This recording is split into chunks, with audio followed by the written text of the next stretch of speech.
My goodness, folks, training camp number 3 is already underway at Ohio State. It is a Monday on the beat. That is Jeremy Birmingham. I am Austin Ward. It is the Austin Birm Show and a scrimmage on Saturday. Ryan Day on the microphone later today, which is a Monday, even though we're actually talking about it on a Sunday, the day after the scrimmage. We don't have a ton of insight on it yet. We're getting some information, Birm, trickling out bits and pieces here and there. We don't have the full picture. So we thought, maybe a good way to compromise, kicking off this week with a Mailbag Monday. We've never done it that way before.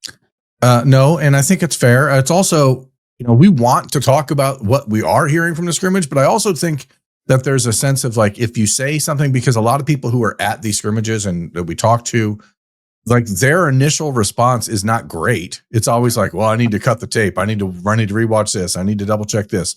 I need to verify what I saw here. And so, like, at the risk of starting fires everywhere, I think it's better to just be like, hey, let's see what the coaches say, because the people that we get a chance to speak with who are there, not in a like employment capacity or like they're hyper emotional people. They are hyper reactionary and they're perfectionists. And so when they see a first fall / training camp scrimmage that looks a little bit rough at times, across some key positions, you start to go, ooh, let's not overreact. So it's Monday.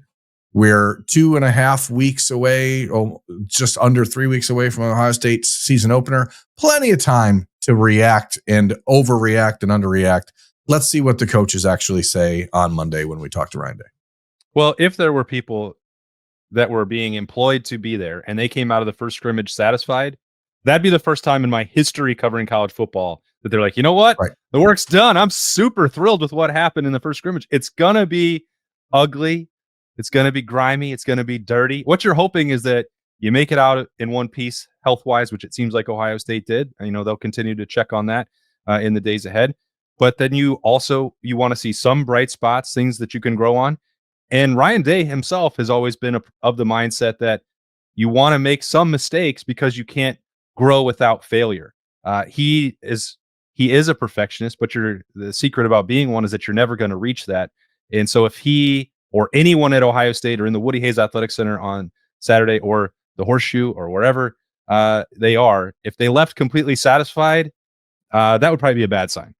Yeah. And also it doesn't mean just because they might be reacting negative that things can't get better. That's what you want. It's a process. Ohio State is not playing Texas tomorrow. They are playing Texas in 3 weeks. So plenty of time to keep working on the things that need to be worked on and figuring out where the pieces all fit. Yeah, less than 3 weeks at this point, 19 days away from kickoff on a Monday on the beat. So thanks to everyone who sent in some questions. Can't get to them all. We have been opening up that mailbag with the Austin and Birm Show at gmail.com. That is the Austin and Birm Show at gmail.com. If you have more questions that you want to send our way, please do. We're happy to answer them, and we may have another mailbag in the works later on this week or next Monday. Who knows? We'll see how it goes. But I love this one from Vincent. He said there's more description than what I have right here if you're watching on 97.1 The Fan's YouTube channel or 10 TV or 10 TV Plus. But I thought it was interesting. He said there's a piece of the Davison Igbinosun conversation that never comes up when the beat is talking about all of his pass interference penalties, which are admittedly less than ideal. To commit pass interference, you inherently have to be within arm's length of the coverage. He is constantly within arm's length of the receiver. He is constantly in blanket coverage. I think that's a great point. And I think that also the Davison Igbinosun conversation has been like entirely quiet for the first 2 weeks of camp. And that's probably not fair to somebody who was one of the most important returners on Ohio State's roster. But it's also irrelevant because it doesn't matter if he has a reputation with officials now. This is what people are going to call on him. I hope that he gets a clean slate heading into the 2025 season because he shouldn't be judged on the way he was a year ago. But Davison is physical. That is his nature. That's why Ohio State loves him. That's why he's going to be a 4-year starter in the SEC and the Big Ten and play for a national championship defense. Like, he's a big physical kid. He is not afraid to put his hands on receivers, and kudos. Like, I think we let receivers get away with too much. Let's give the defensive backs a chance to win some reps. Now, the difference here is that, he's generally within arm's distance, But there's a lot of times when he's pulling guys to the ground, and that is not necessarily ideal either. So the reality is this is the way Tim Walton teaches his defensive backs to play, because we've seen it with Devin Sanchez in these first few weeks of camp, and what we saw out of him in the spring, and now in the first 3 practices of camp we got to see. So when you're a big physical kid, like, you're going to get tangled up. And so you guys got to learn how to release without falling to the ground, and then hope that your reputation doesn't precede you. But Davison, like, there was a lot of conversation a year ago from us, and from me specifically, where I thought he would be picked ahead of Denzel Burke in last year's NFL draft. Certainly the season didn't go exactly the way he wanted, but the physical tools are all there. Like, he's a really good corner. He just has to learn to play a little less with his hands being clinched up. Yeah, I think there's 2 things there. It's the more egregious ones that have to be removed from the game. If Davison Igbinosun simply cut the pass interference penalties in half and still played at that level on the borderline with a ton of physicality, I think Ohio State would definitely live with that. And the truth is, they're going to live to some extent with the penalties he's already committing, because the highs and lows, the Penn State sequence was the most perfect encapsulation of the way he plays and the value he provides Ohio State. He put his team in harm's way, and then he bailed them out personally with one of the most insane, ridiculous interceptions that you're ever going to see. And the second part of that is, I'd love to talk with IGB in greater detail about his decision to come back, because I still think, even with the penalties, like, NFL organizations be like, well, you look at the size and the speed and the physicality that this guy plays with, we can break him of this habit with the hands. We can get him out of the pass interference penalties. He probably would have been selected. I can't prove it, ahead of Denzel Burke. I bet at this time next year, when he's in a camp, he will have been selected before Denzel Burke came off the board. But I was really, really surprised that he decided to come back. And I think we haven't spent enough time talking about it, in my opinion. We've mentioned it. It's like, well, you have this luxury, and Davison Igbinosun's back, and you put that with Jermaine Matthews, and then you add in Aaron Scott and Devin Sanchez. Holy cow, how did this happen for Tim Walton in that group? But, like, what was actually the feedback he was getting from NFL, the draft advisory board or whoever else? I know that there's an NIL component that's involved in this, but I did not, in spring, spend enough time, like, actually following up on what it was that prompted him to come back. I think that's actually a pretty good point. We'll talk to the corners soon, right? So it's a good opportunity to dive into that, because Davison is heading into year 3 at Ohio State, and I don't think he said 3 words in the entire time he's been there to the media. So it would be interesting to actually be able to dive into his psyche and see where he was, because, again, physically, everything that you want out of a cornerback he possesses, and now it's just about cleaning up the little things, because, again, I think a lot of it is the officials just decided at a certain point last year, we're going to call this on this guy every time, because we know he's physical, and it's a get out of jail free card for Ohio State opponents. Yeah, it is. And that's the part that you got to improve on. I know that Tim Walton is making that an emphasis in training camp. We'll talk to the corners very soon. Not today. Today is Ryan Day's day on the podium. And I bet he might get a question similar to this that came from Jesse. Again, this was also longer. I edited it down for clarity's sake. But he's got some good arguments about why he thinks Lincoln Kienholz may have the higher ceiling. I don't know if I fully agree with it, but Jesse said, I buy generally that Sayin has a higher ceiling, but I don't understand how it is necessarily higher than Lincoln Kienholz. I think Julian Sayin will win the job this year, but I think there's a chance Lincoln Kienholz's ceiling is higher long-term as a quarterback. So here we go. It's the nonstop quarterback. I don't view it as a controversy, but it has become sort of a lightning rod conversation yet again. That's sort of the way it goes when you have a position battle, whether you agree that it's you out there, agree that it's legitimate or not. Ryan Day and Brian Hartline and Billy Fessler certainly believe that it is one. And even if I think there's a general consensus, like Jesse said here, that Julian Sayin is ultimately going to win the job, there is absolutely no downside to having a competition. None. No, there's not. But yet people like to complain about things that are just for fun. Let's get to the question here, though, or the comment or the statement from Jesse. I'm just going to say that I disagree. And that's not like, I think generally speaking, when you're building a quarterback, there's 3 things you're looking for. There's arm strength, there's arm there's accuracy and there's processor, and all three of those things. I think that Julian Sain's upside is higher than Lincoln Kienholz as a quarterback. So I'm just going to say I don't agree with the assessment, but I do understand that there is a place, especially in the college game, especially in situational football, for a guy who can do different things athletically. And I don't know how long that lasts in the long term. Once you get to the NFL and the defenses are way different, like Lamar Jackson is the most freaky athletic quarterback in the history of the sport. And he had to learn how to pass in the last 3 years to really become what he's become. And that is not something everyone can do.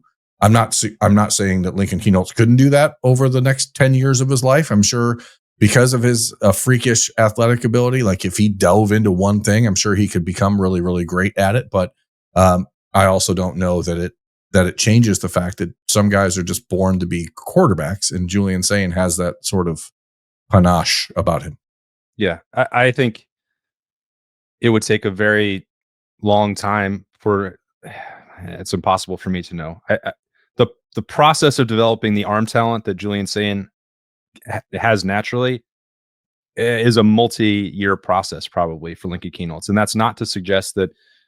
And the reason I say there's no downside to the competition is like, well, Ohio State may need a backup quarterback to play. They have. I bet you they do at some point in many years. And the fact that Lincoln Kienholz is performing well enough, like one of the first things that trickled out was a length of the field touchdown drive that Lincoln Kienholz led on Saturday. The conversation was still the same. The best throws of the day on Saturday that I was told about came from Julian Sain.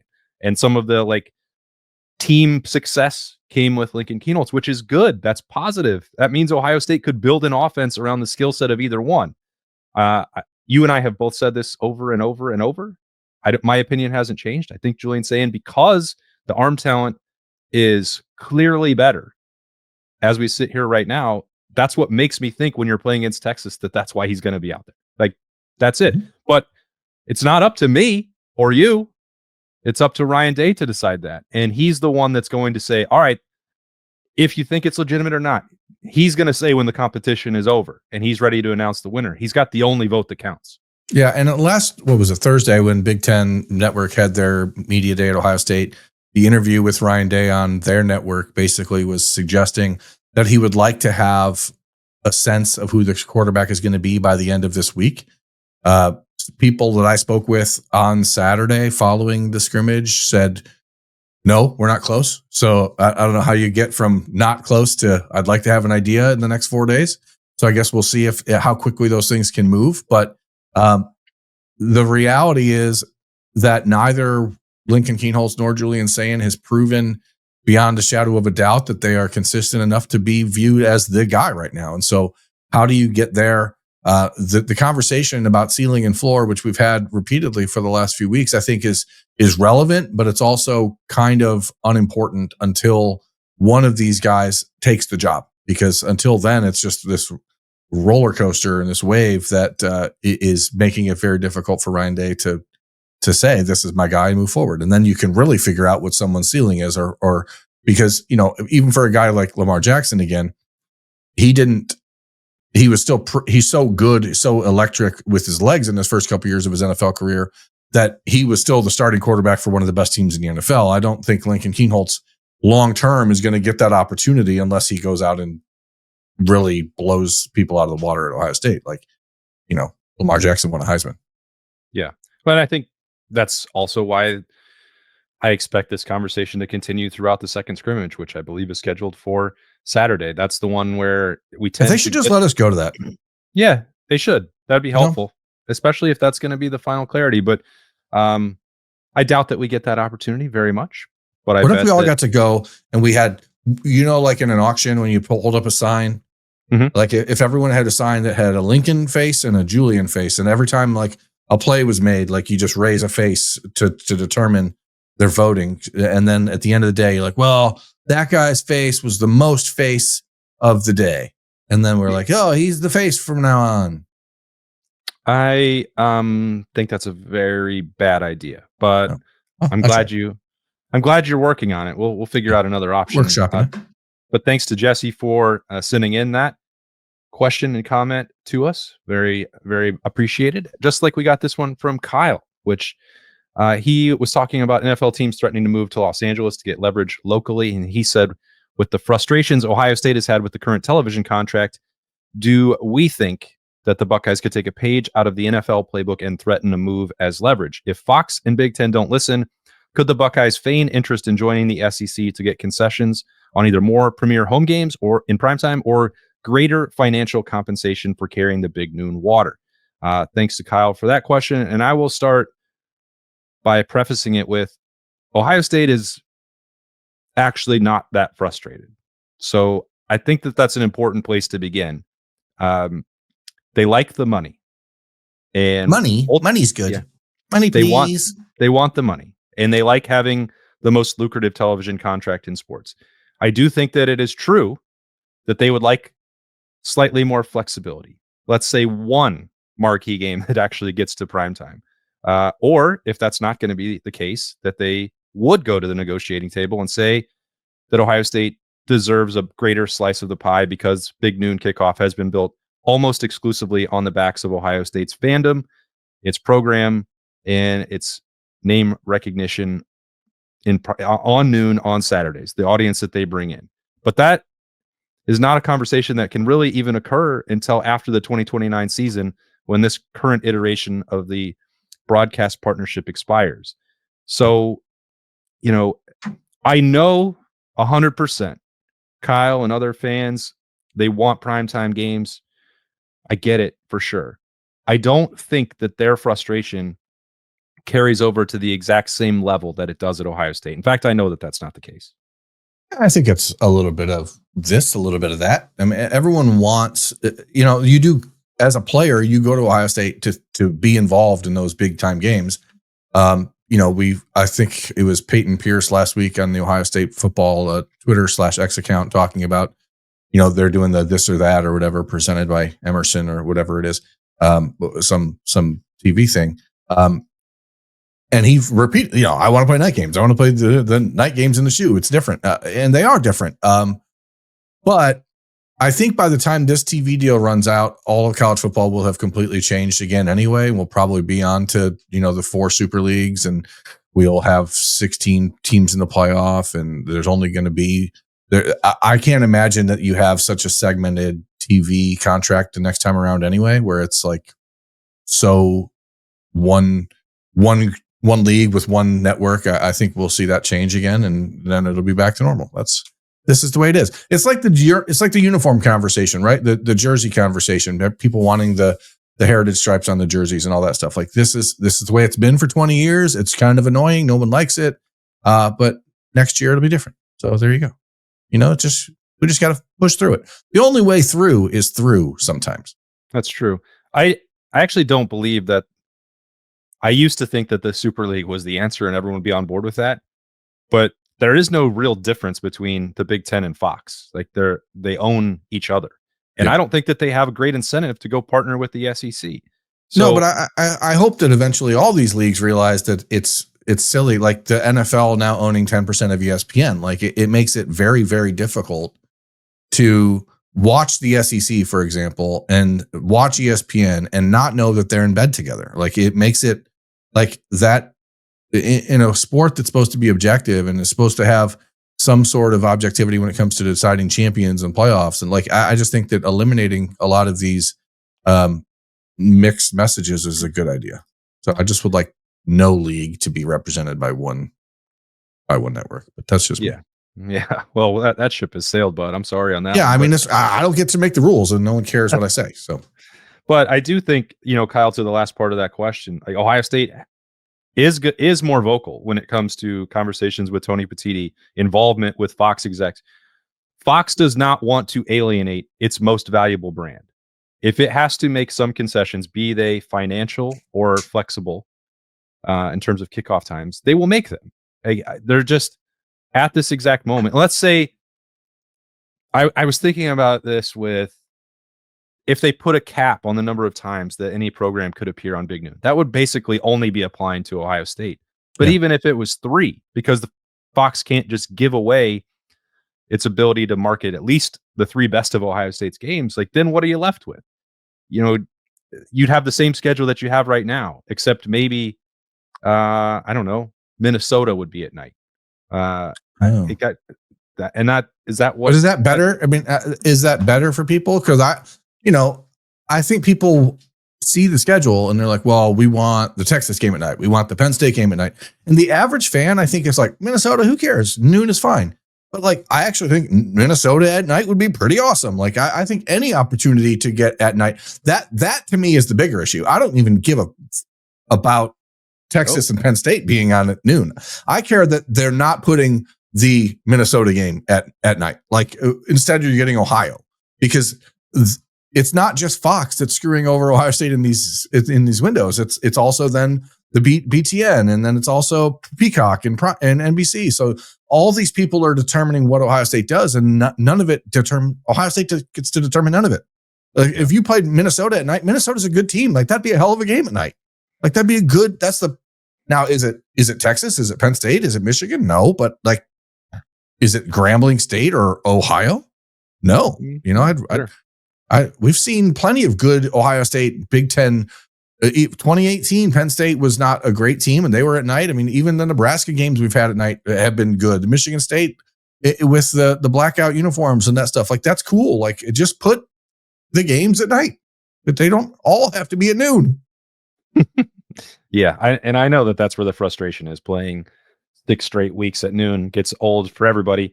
Donald wrote in, he is ready for the Texas showdown to kick off the season as well, no matter what time it's being played. Can Arch Manning be the second coming of Tom Brady, Peyton Manning, and the Clemson Deshaun Watson all rolled into one, and Ohio State still wins the game at the shoe? Which team has the best overall roster? Birm, what do you think there? If Arch Manning is all of those players, then certainly no, Ohio State's not going to beat them, because it's the first game of the season. Ohio State's starting there's no suggestion here from Donald about which combination of quarterbacks Julian Sayin or Lincoln Kienholz is going to be. So I don't know what this mecca quarterback is going up against. But if Arch Manning is that good, he's going to beat Ohio State on August 30th. And it's okay if that happens. It's not the end of the world if you lose the opener against the number 1 team in the country. But which team has the best roster? I think Ohio State still has the highest blue chip ratio in the country alongside Alabama. So if we're judging it based solely on that, then Ohio State is the more talented roster top to bottom. I don't know that I buy it, because I think that the difference in college football is in the trenches. And I think Texas has recruited better, both on the offensive and defensive lines in the last couple of years than the Buckeyes have. And they've been catching up when it comes to playmakers, especially with guys like Ryan Wingo outside. Those real speed guys, done a good job. Great linebackers at Texas, great defensive ends. I think I don't know how you quantify other than using something that's like the blue chip ratio, but Ohio State has the highest one of those in the country alongside Alabama. So, yeah, I think they're the 2 best rosters and the 2 best teams in college football. The coaches clearly agreed with that last week when they put out the preseason poll that had them number 1 and number 2. I think that's what's really exciting about the opener when it comes to Arch Manning. And I think that this matchup, I just am skeptical of the notion that he is going to, I mean, I don't know that anyone is going to be Tom Brady, Peyton Manning, and Deshaun Watson all rolled into one, but that he's going to be a finished product in this first season opening start against an Ohio State defense that I think is going to be right there as the number 1 total defense in the country again, and is just absolutely overflowing with talent. And yes, some of it is inexperienced in spots, most notably the defensive line. Also, Texas is very inexperienced on its offensive line. So you go on the road, play Ohio State, no matter what. If it was played at 8 a.m., the horseshoe is going to be absolutely electric. Like, I fully believe that. Ohio State fans want to be back out there. It's a major matchup. It's a rematch of the Cotton Bowl. And anytime Ohio State gets back for any season opener against any opponent, people are just so relieved that the Buckeyes are back in action that those openers always come with a little extra juice in them. So I think that's going to be a lot. That's a daunting ask for Arch Manning, in my opinion, and that's why I still believe Ohio State will win that game.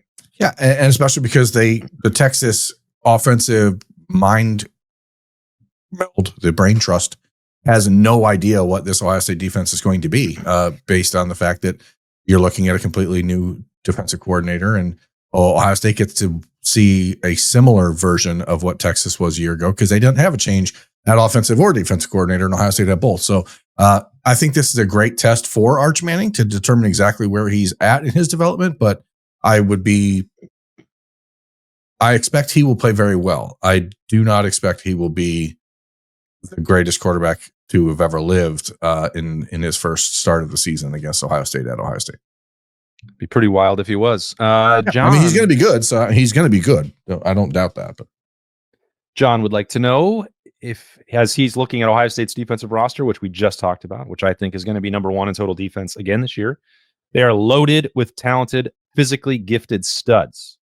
Do we think that this may finally be the season where we can expect to see plenty of rotation early in games?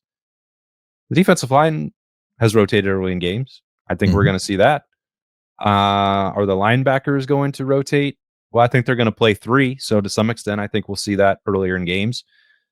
I don't know that we're going to see that in the secondary a great deal. Maybe so. It's not rotation for the sake of rotation and playing guys. I think that Matt Patricia will play, and Tim Walton and McCrary, 6 or 7 different configurations. But I don't think it's purely just to like get everyone on the field. I think it is clearly defined roles and game plan specific. Yeah, I think the interesting thing is when you have an inexperienced group, there is a little bit of a benefit that you get to experiment. You get to play around. You get to move guys in and out and try to figure out which alignments work best and which substitution groups work best and which guys work well playing next to each other. So I think that you're going to see a lot of that early. Again, I don't think you'll see it. It's not like Leroy Roker is going to come in for Caleb Downs just because. Like, it's not going to happen. But I do think, especially on the defensive line, you'll see probably more changing of things between guys moving inside and outside, like Caden Curdy and Logan George, and maybe moving Edgecuson down to the outside every once in a while to just get a bigger edge rusher or something out there. Linebackers, clearly we expect to see all 3 of Sonny Styles, Arvell Reese, and Peyton Pierce a lot. James Laurinaitis said that all 3 of those guys are starters in his mind. I don't necessarily think that they are situational. I think those guys are just going to roll them out and make sure that they're all fresh as much as possible. Possible. Oh, yeah. Hey, buddy. Yeah. Possible. Everything's possible. Next stop to St. Louis.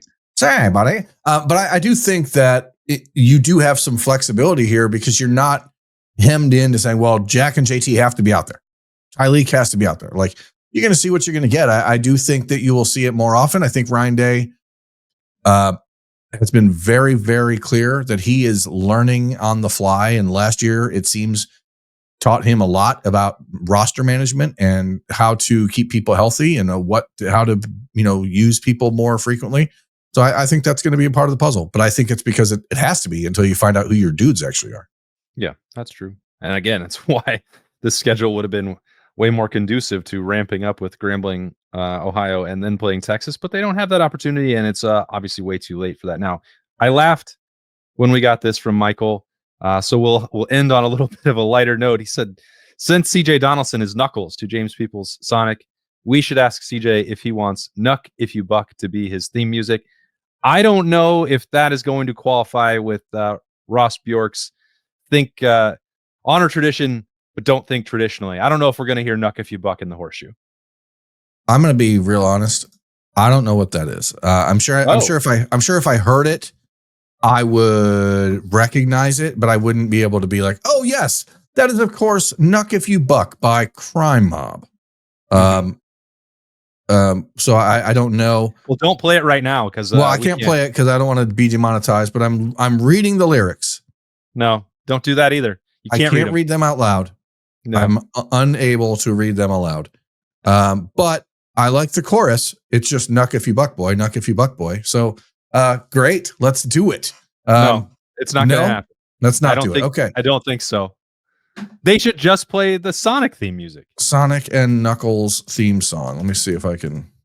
I mean, there's 3 movies now. There's plenty of choices. Yeah. I don't know what you're doing right now. You can't play. I'm just trying to. There's not. The Sega Genesis music is not going to have any lyrics. No, but like there's a theme of Knuckles. I don't know if you can hear this or not. I can hear it. Don't put it on. What are you doing? Oh, I was just wanting to hear what was going on there. It's beautiful. No, there's no Nuck if you buck. Let's just be clear. Yeah. Michael, I appreciate where your head's at, though. I like it. A little bit of levity. That tends to be the end of these shows anyway, when we get to that point. So we appreciate all those comments and questions that we got at the Austin and Birm Show email address. That's the Austin and Birm Show at gmail.com. Everyone who has followed along here on 10 TV Plus, 97.1 The Fans YouTube channel, we appreciate you as well. Another busy week coming up. Ryan Day will be on the microphone in the Woody Hayes Athletic Center later on Monday. We'll have Snappy Jays after that. And then maybe talking with Adam King for a little Talking Tuesday on the next edition of The Beat. We'll see you right there tomorrow at this time. This has been a little Mailbag Monday. Thanks to everybody again. He is Birm. I'm Austin. We'll talk to you later.